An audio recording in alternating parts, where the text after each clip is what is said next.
Bapak Ibu dan saudara-saudari yang dikasihi Tuhan, firman Tuhan yang akan kita renungkan pada pagi hari ini terambil dari surat Roma pasal 10 ayat 8 sampai ayatnya yang ke-13. Roma pasal 10 ayat 8 sampai ayatnya yang ke-13. Saya akan bacakan kepada kita semua. Beginilah firman Tuhan. Tetapi apakah katanya? Ini, firman itu dekat kepadamu, yakni di dalam mulutmu dan di dalam hatimu. Itulah firman iman yang kami beritakan. Sebab jika kamu mengaku dengan mulutmu bahwa Yesus adalah Tuhan dan percaya dalam hatimu bahwa Allah telah membangkitkan Dia dari antara orang mati, maka kamu akan diselamatkan. Karena dengan hati orang percaya dan dibenarkan, dan dengan mulut yang mengaku dan diselamatkan. Karena kitab suci berkata, barang siapa yang percaya kepada Dia tidak akan dipermalukan. Sebab tidak ada perbedaan antara orang Yahudi dan orang Yunani, karena Allah yang satu itu adalah Tuhan dari semua orang, kaya bagi semua orang yang berseru kepadanya. Sebab barang siapa yang berseru kepada nama Tuhan akan diselamatkan. Demikian pembacaan firman Tuhan. Mari kita berdoa. Bapak Ibu dan saudara-saudari yang dikasihi Tuhan, saya menyapa kita semua. Shalom. Ya Aholu.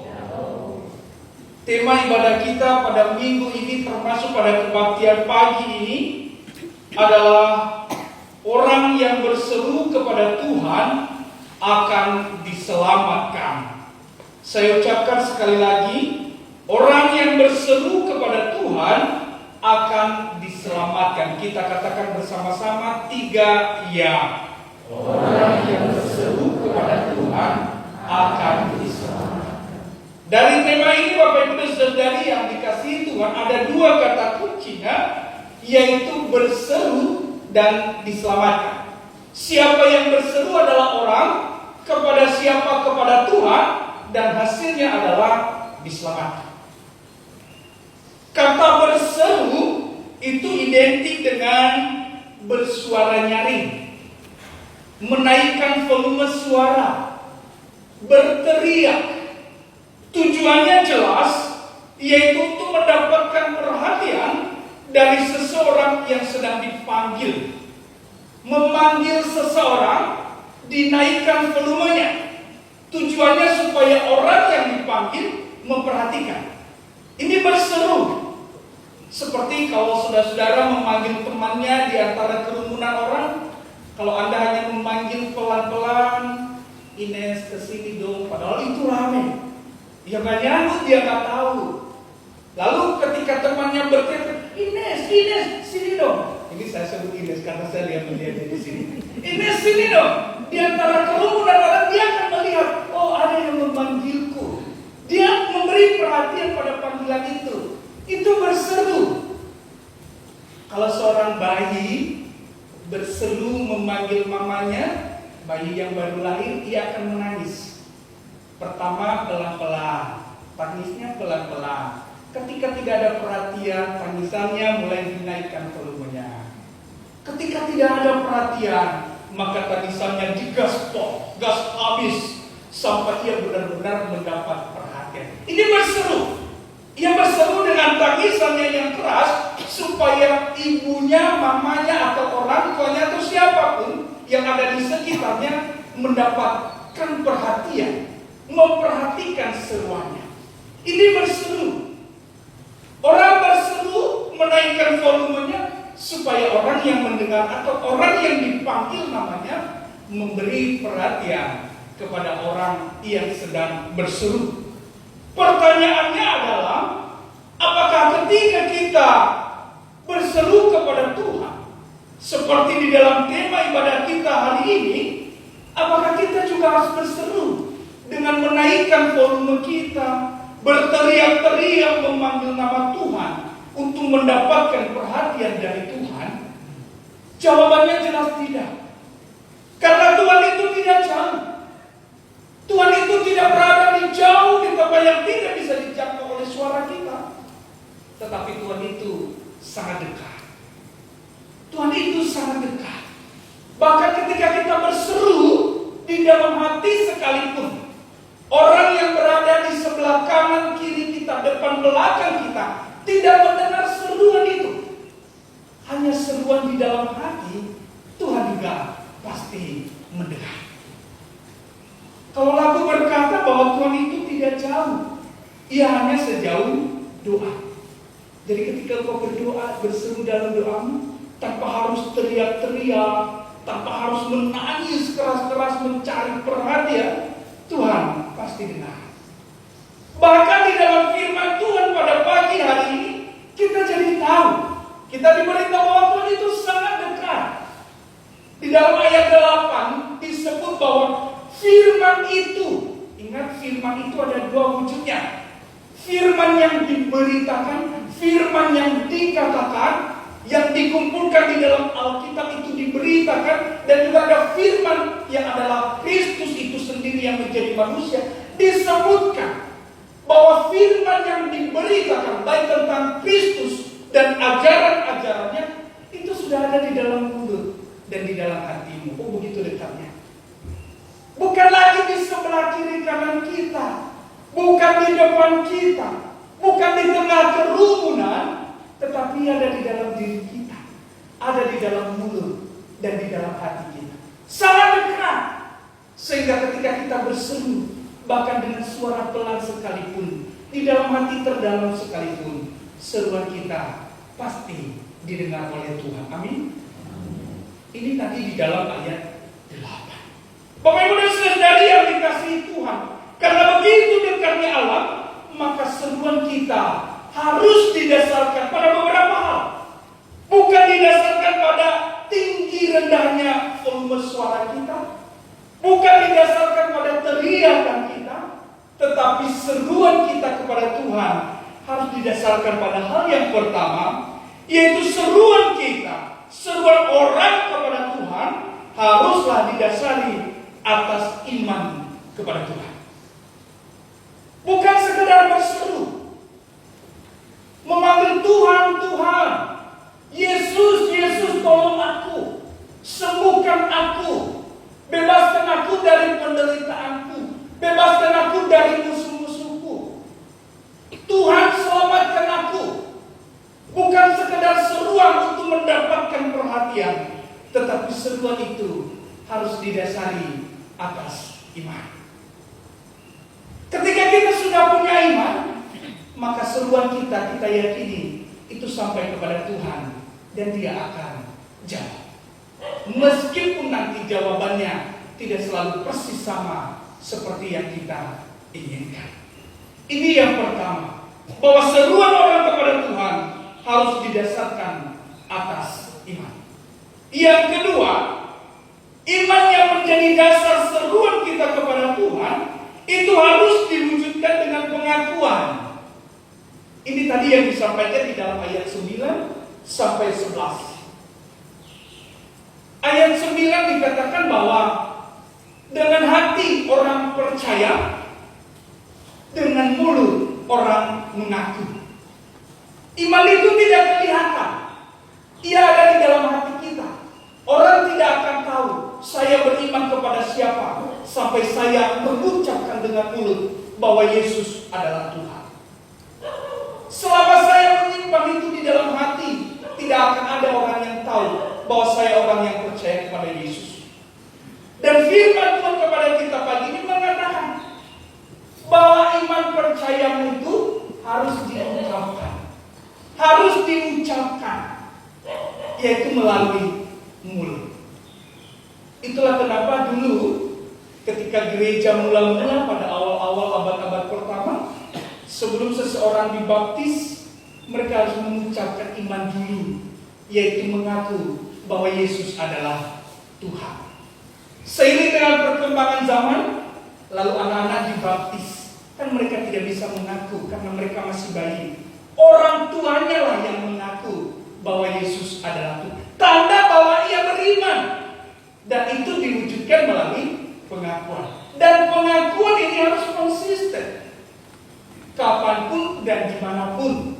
Bukan karena di sini mayoritas non-Kristen, lalu kita jadi takut mengaku sebagai orang Kristen. Ya dimanapun ketika ditanya atau punya kesempatan, akuilah bahwa Yesus adalah Tuhanmu, Tuhan dan Juru Selamatmu yang hidup, yang tidak perlu engkau paksakan juga kepada orang. Ini iman dan ini harus diwujudkan melalui pengakuan kepada Tuhan. Dan di dalam firman Tuhan dari ayat 9 sampai 11 disebutkan bahwa orang yang mengaku beriman kepada Tuhan tidak akan dipermalukan. Ia akan diselamatkan. Iman harus diwujudkan dengan pengakuan. Ini yang kedua. Dan yang ketiga, pengakuan iman haruslah berbuah dalam kasihmu kepada Allah dan kepada sesama manusia.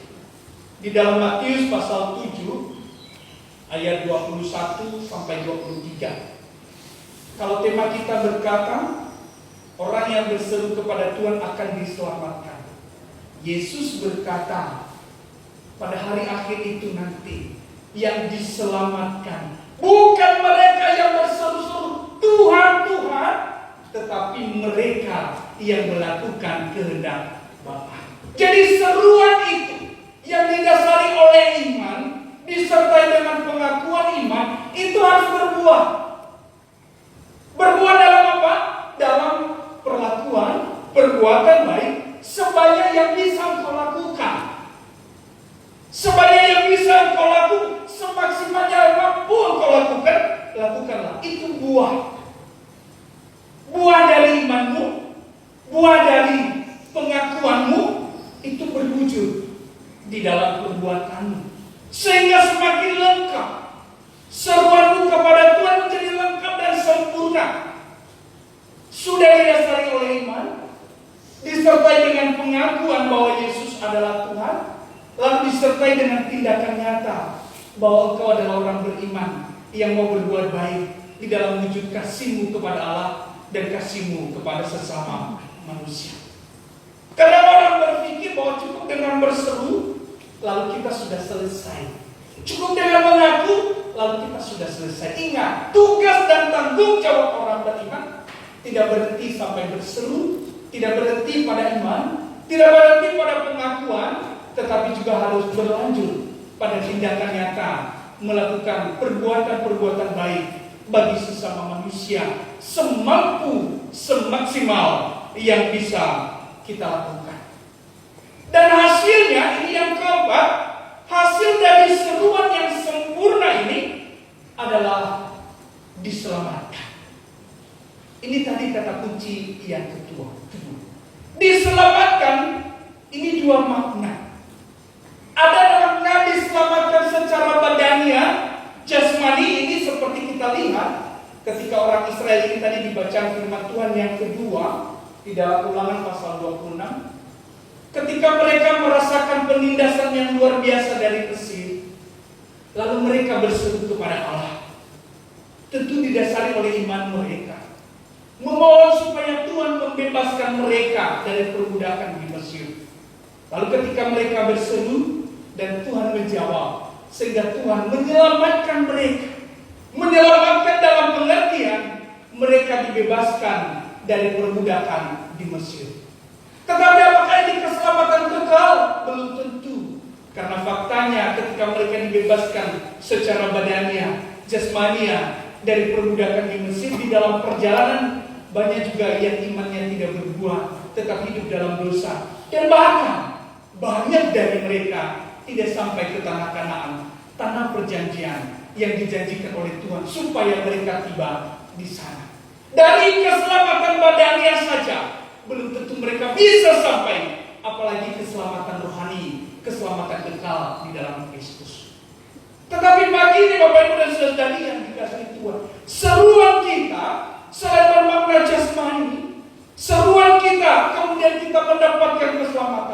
yang lebih utama dari itu adalah keselamatan kekal. Dan itu hanya kita dapatkan di dalam Yesus Kristus. Tidak ada yang lain. Siapa yang bisa berseru? Di dalam ayat 12 dan 13 dikatakan bahwa semua orang, bukan hanya orang Israel, baik orang Yahudi maupun orang Yunani, sama-sama punya kesempatan untuk berseru kepada Tuhan dan mendapatkan keselamatan. Kita pun yang hadir di tempat ini, saya yakin dan percaya bahwa kita seringkali berseru kepada Tuhan. Ketika kita punya masalah, punya pergumulan, kita berseru supaya Tuhan membebaskan kita dari penderitaan badannya ini, jasmani, supaya kita diselamatkan dari musuh, supaya kita diselamatkan dari penderitaan, seperti halnya orang Israel. Mungkin kita akan mendapatkan itu, tetapi yang lebih utama dari situ adalah ketika kita berseru, mohon supaya Tuhan menyelamatkan kita dan memberikan kita kehidupan yang kekal kelak, yang tidak dapat dibeli dengan barang apapun dan tidak dapat diberikan oleh siapapun selain Tuhan kita adalah Yesus Kristus.